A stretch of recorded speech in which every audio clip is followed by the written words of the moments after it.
it's party season. So today, I'm gonna bring you a list of fragrances that would be perfect to wear for a party. You have any gatherings, special events coming up, things of the sort? I've got you covered. I have some recommendations for you. These are certainly the options I'm pulling for when attending such things. You want something that's gonna stand out. You show up and you're like, hi, I'm here.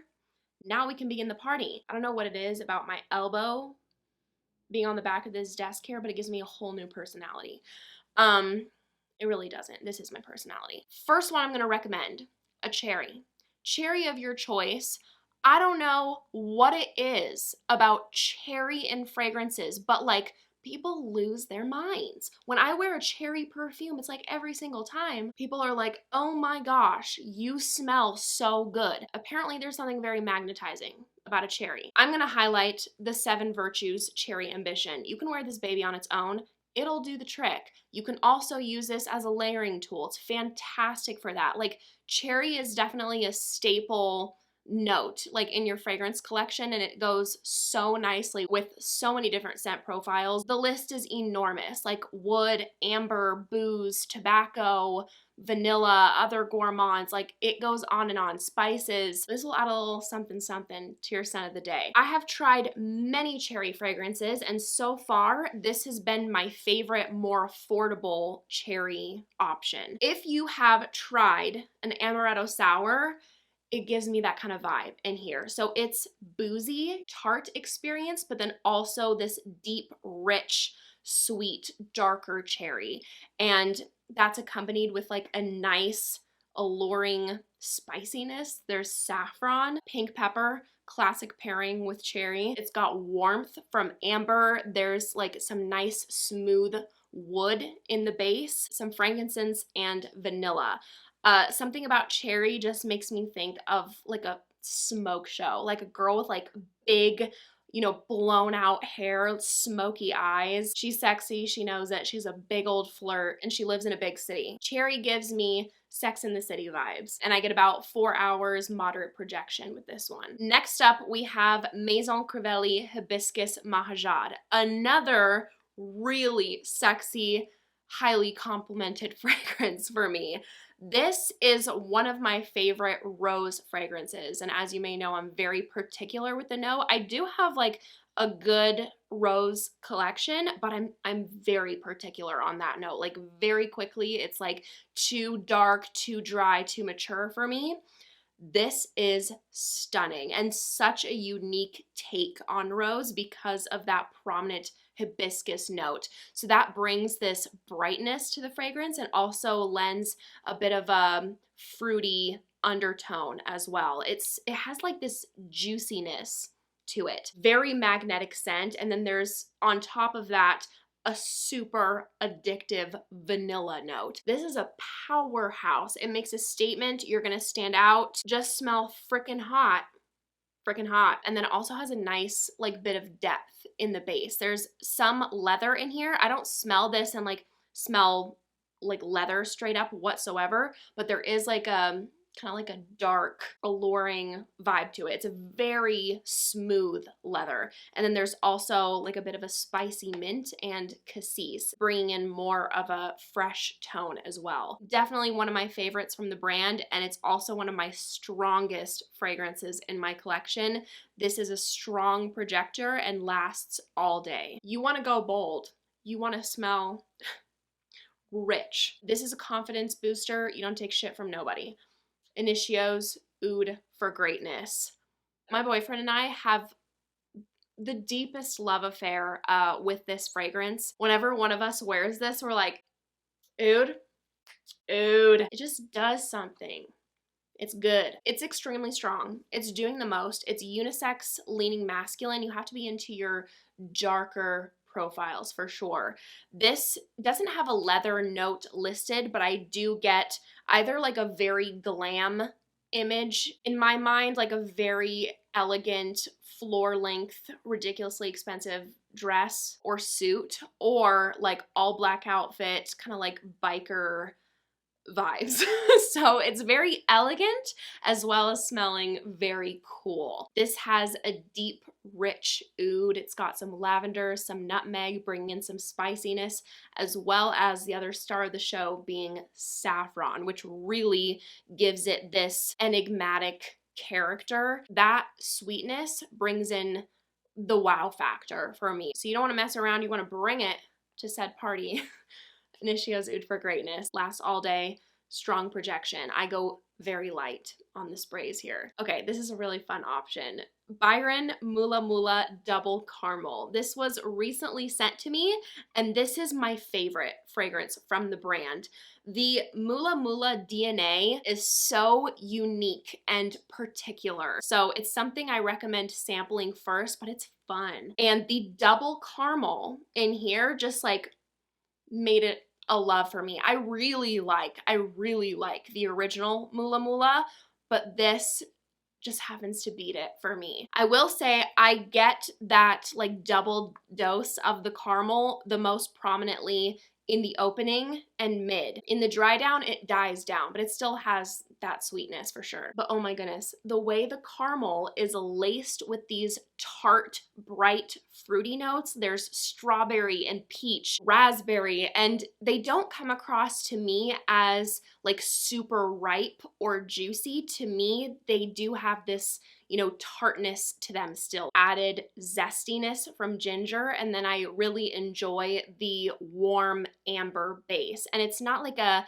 heavy resinous profile. Very fun, exotic, fruity caramel scent. And again, lasts all day, strong projection. And I do have a discount code if you're interested on anything on their site for 10% off on a 10.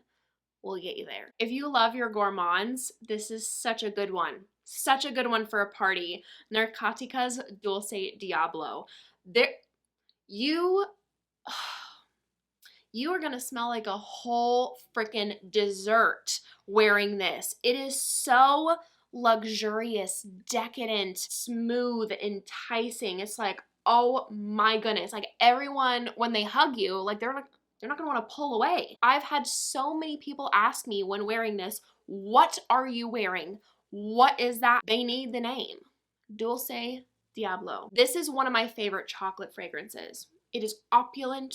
It is rich. This is like darker fudgy chocolate with a boozy character. There's rum and cognac, fruitiness from apricot, and I really like how the blend is done in here because I'm pretty particular about that, especially when you're mixing fruit and chocolate together. Like orange and chocolate, for example, isn't really for me, but for me, they just got it right in here. There's also tonka bean, vanilla, honey, and the honey doesn't overpower the scent. It's not like a honey bomb, but adds a nice smooth warmth. It's definitely a gourmand, but I really appreciate the addition of the boozy notes and the sandalwood to, you know, level it out a bit to make it wearable for me. And it really has this like luxurious, addictive profile. It's so yummy. Another one that for me lasts all day with a strong projection. A lot of the ones I'm featuring kind of like fall in that category. There's a couple that are more moderate wearing. This next one is very underrated, but I think it's going to gain in popularity for sure now that it's on Luckyscent, so it's more accessible. This is Elake Lettre de Pushkar. If you guys are looking for a jammy rose, this is it. This is the one to check out. Oh my gosh, it is so sexy. It's so sexy and sensual and modern. It has the perfect amount of sweetness to it, not like too much, but it's like to the point where you keep going back to it and it's like, oh, I mean, that just smells lovely. It's got this gorgeous warmth from amber, smooth woody notes, some spice, cinnamon, nutmeg, saffron. Saffron's always bringing in that exotic, magical character. And I feel like it's the perfect balance of these notes. Nothing in here feels like it's competing. It's incredibly smooth and I think a very likable profile as well. This smells like an it girl. This could be the scent that changes the minds of the rose haters out there. And this lasts all day for me with a moderate projection. If you love the note of mango, Or if you haven't found your perfect mango scent yet, you're like, I need something that's gonna be giving more. I need some like more uniqueness than just like smelling like a mango smoothie, a mango cocktail, typically summer, yada yada. I got it. Maisa L'Amour Eternal, one of my top 2 favorite mango perfumes. If you love fruity perfumes, you have to try this because not only does it have mango, like that's the most prominent note, but there's also nectarine, apricot, peach, orange, like holy moly, just a plethora of these beautiful, bright, orange juicy fruits. And I would say I'm quite particular when it comes to fruity perfumes. Like plenty of them smell pleasant for sure, but I do enjoy myself more of a unique fruity scent. It's not my go-to profile, but you give me something unique, that's my shit. So it's that, and then it's got a really exotic, sensual musk and ambroxan. The way the musk is done is in the realm of Zaharoff's Herba Pura, but it's not nearly as loud, screechy, harsh. It doesn't give me a headache. It's too much in Herba Pura for me, but in here, perfecto. Little bit of caramel in the base, so it's sweet, juicy, fun, bright, and then you have that exotic musky background. I get about 6-7 hours out of this with a moderate projection. Another cherry, actually, Soradora's Mandorle. This is my most unique, dynamic, dimensional cherry in my collection. If you want a cherry done differently than what you are typically used to seeing on the market, try Mandorle. This changes throughout the life of the wear, so when you're sampling this, make sure to give it like a full day wear test, see if you like it from top to bottom. This uses a deep boozy cherry, and that pop is the most prevalent in the opening and then dies down as it sits. I don't pick up cherry really in the deep dry down. It has a really smooth blend of woody notes. There's cashmere wood, also a nice suede. So this does have like overall like a deeper profile, and it's a very cool smelling fragrance. It's got almond and tonka bean. It also has a bit of a powdery feel as this dries down as well. It's got some vanilla and caramel sweetening it up, but it never goes too sweet. And the performance is amazing with this one. I have the hardest time creating a dent because I really don't need much. It lasts all day on me with a very strong projection for the first several hours and then transitions into something more moderate in the dry down. The last one I'm featuring for today, Rosendo Matu number 5.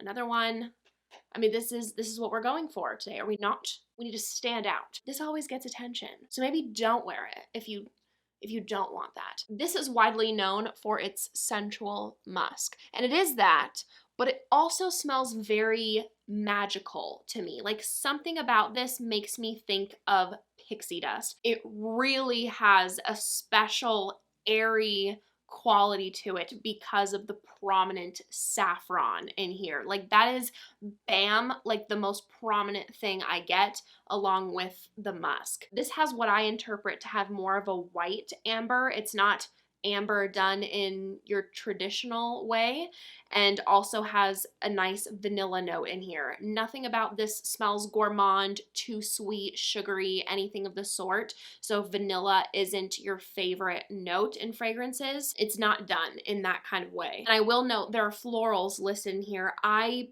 don't smell this and get like a very floral experience. I couldn't even tell you like what florals there could be in here. It's just very, very well blended, and it's perfectly unisex. And this lasts all day for me, giving me a strong projection. So that wraps up my list. Thank you guys so much for watching. Have fun at your parties. If you enjoyed this video, make sure to give it a big thumbs up and make sure to subscribe down below if you haven't already, if you want to see me in any more videos. I'd appreciate it so much. I hope you guys are having a great day, and I hope to see you in my next video. Bye!